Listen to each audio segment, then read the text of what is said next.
Ya, bikin video sendiri-sendiri aja. Ngomong apanya Nur? Dibisukan Nur, lapet. Udah mulainya kakakku sayang. Nah, ayo mulai.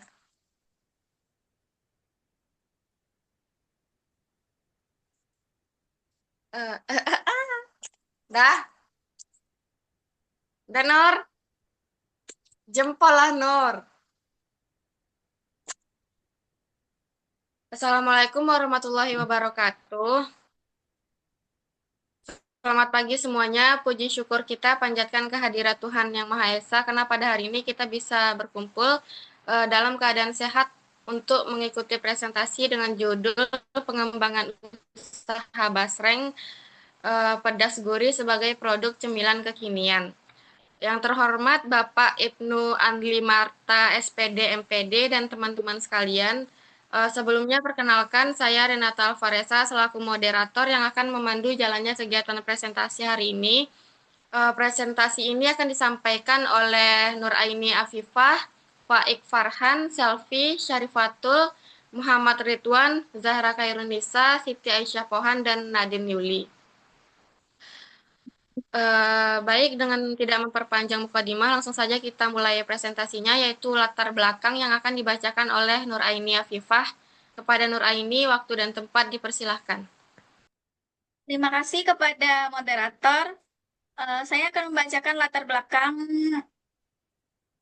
Basreng adalah cemilan populer di Indonesia yang terbuat dari bakso goreng kering dengan bumbu gurih. Produk ini mudah diproduksi secara manual dan memiliki permintaan tinggi sebagai snack praktis. Di era digital, usaha kecil seperti ini cocok untuk pemula yang ingin memulai bisnis rumahan dengan biaya rendah.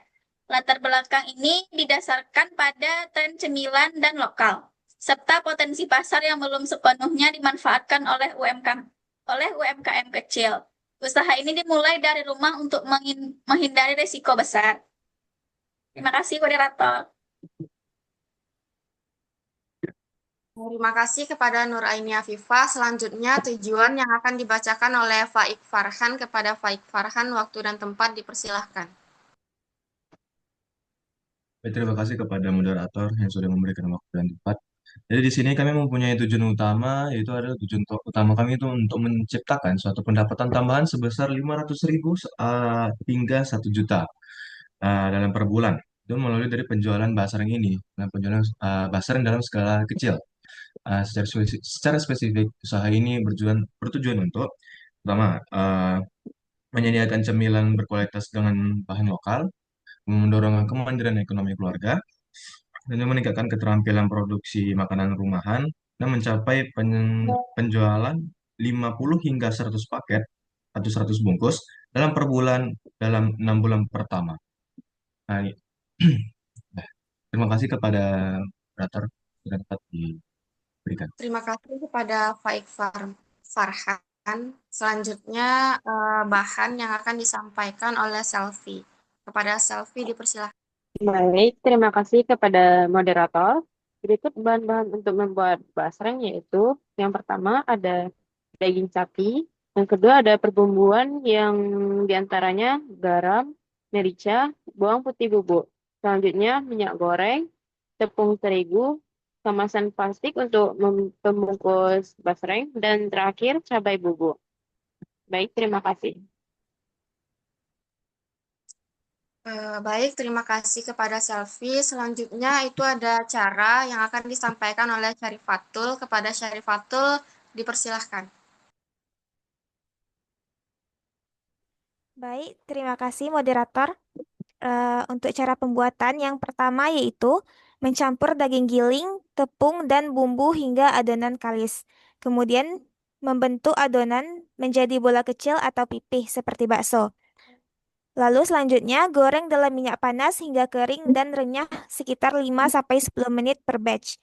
Kemudian angkat, tiriskan, dan taburi bumbu tambahan jika perlu. Terakhir, dinginkan lalu kemas dalam plastik.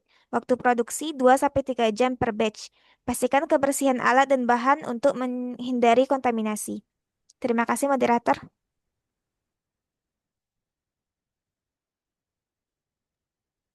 Baik, selanjutnya itu ada modal yang akan disampaikan oleh Muhammad Ridwan. Kepada Muhammad Ridwan, waktu dan tempat dipersilakan.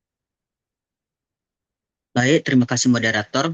Untuk terkait modal awal kami yaitu diperkirakan 2 juta sampai 3 juta. Yang diantaranya bahan baku 500.000, peralatan sederhana seperti wajan, penggorengan, timbangan 1 juta, pemasaran kecil dalam akun media sosial seperti Twitter, Instagram, atau yang lain-lain 300.000, izin kecil jika diperlukan seperti izin pedagang kecil 200.000, biaya operasional bulanan seperti bahan listrik dan transportasi 300 sampai 500.000. Dari modal kami diperkirakan keuntungan bersih potensial 200 sampai 800.000 rupiah per bulan setelah break even dalam 1 bulan. Baik, saya kembalikan kepada moderator. Baik, terima kasih kepada Muhammad Ridwan. Selanjutnya itu ada tempat yang akan dibacakan oleh Zahra Khairunisa. Kepada Zahra, waktu dan tempat dipersilakan. Baik, terima kasih kepada moderator. Pada bagian ini saya akan menjelaskan tentang tempat penjualan bagi produk basreng kami. Untuk penjualan offline, kami menjual langsung dari rumah ke tetangga sekitar dan juga pasar kecil. Cara ini membantu kami menjangkau konsumen yang tinggal dekat dan lebih suka membeli secara langsung. Penjualan offline juga memberi kesempatan pelanggan untuk melihat produk secara langsung dan mencicipi rasa basreng kami. Selain itu, kami juga memaksimalkan penjualan secara online. Kami memasarkan produk melalui Instagram, WhatsApp, TikTok, dan juga platform layanan pesan antar seperti GoFood. Penjualan online ini memungkinkan kami menjangkau pelanggan yang tinggal lebih jauh. Pengiriman dilakukan melalui ojek online agar lebih cepat dan praktis. Dengan cara ini, pelanggan tetap bisa menikmati basreng kami tanpa harus datang langsung. Sekian, terima kasih. Terima kasih kepada Zahra. Selanjutnya itu ada target yang akan dijelaskan oleh Siti Aisyah Pohan. Kepada Siti Aisyah Pohan, waktu dan tempat dipersilakan.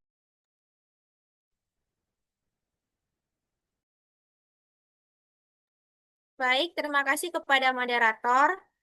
Di sini saya akan menjelaskan tentang target pasar yang akan kami gunakan nantinya, di mana target pasar adalah konsumen lokal skala kecil seperti orang tua yang mencari snack murah dan gurih, mahasiswa dan remaja yang suka cemilan praktis, dan juga keluarga dan tetangga di lingkungan rumah.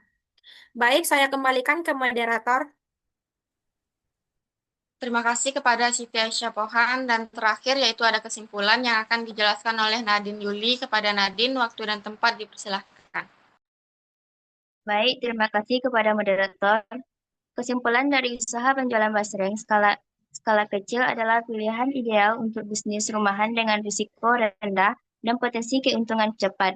Dengan modal kecil, produksi manual, dan pemasaran sederhana, usaha ini dapat berkembang menjadi sumber pendapatan stabil. Rekomendasi, mulai dengan riset kecil, pastikan kebersihan produk, dan monitor feedback konsumen. Jika dikelola dengan baik, bisa diperluas nanti. Baik, terima kasih kepada moderator. Terima kasih kepada Nadine Yuli. Dan yang terakhir itu ada penutup.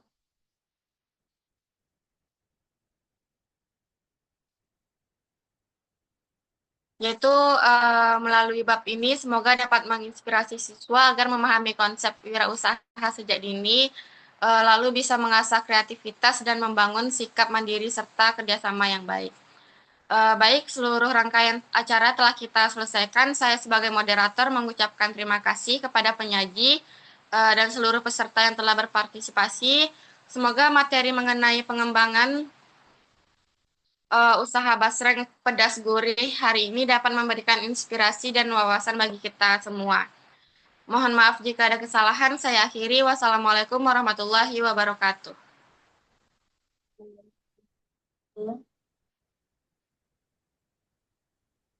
Sabar ya, kita lihat dulu ya.